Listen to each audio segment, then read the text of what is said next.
So thank you, Dr. Saraswat.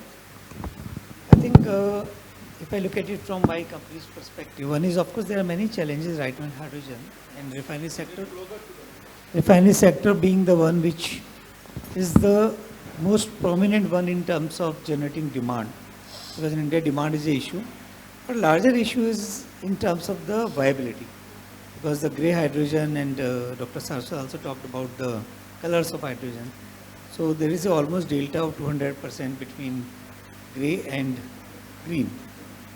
Issue would be that in case we go for blue hydrogen, then there is an issue with the CCUS, both in terms of technology as well as the cost, the difference which comes, who is going to bear that cost.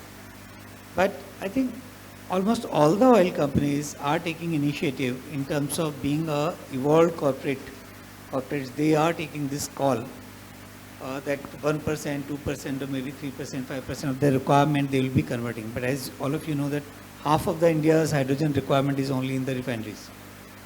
And almost 2.5 million ton of hydrogen put together private and public sector refineries are utilizing.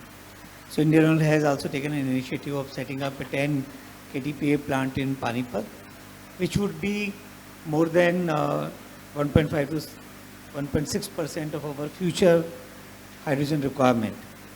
But as I said that in terms of the costing part, this cost IOC will be bearing it.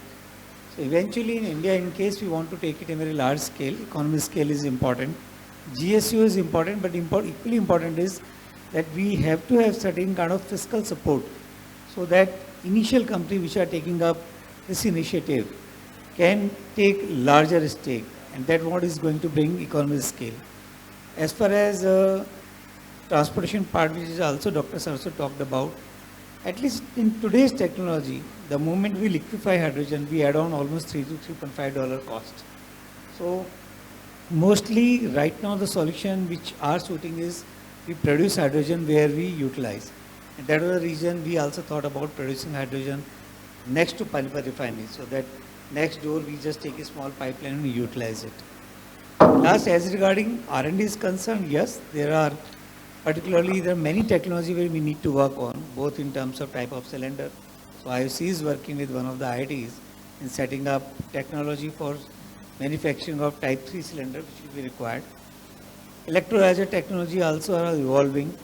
Both PEM as well as alkaline, which are much more mature, have their own challenges, their own benefit. So that technology evolution is very important. Keeping this in mind, IOC recently has formed a joint venture with L&T and Renew Power. Because Renew Power, as you know, that 70% of the green hydrogen cost comes from the renewable power. So Renew Power is a leader in terms of renewable power.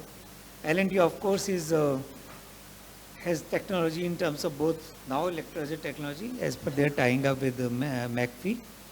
Moreover, they are engineering giant, and IndianOil has a lot of experience in terms of handling hydrogen.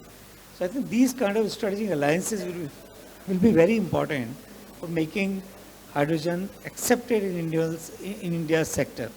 So I think these are a couple of points which I think I like to speak at this juncture.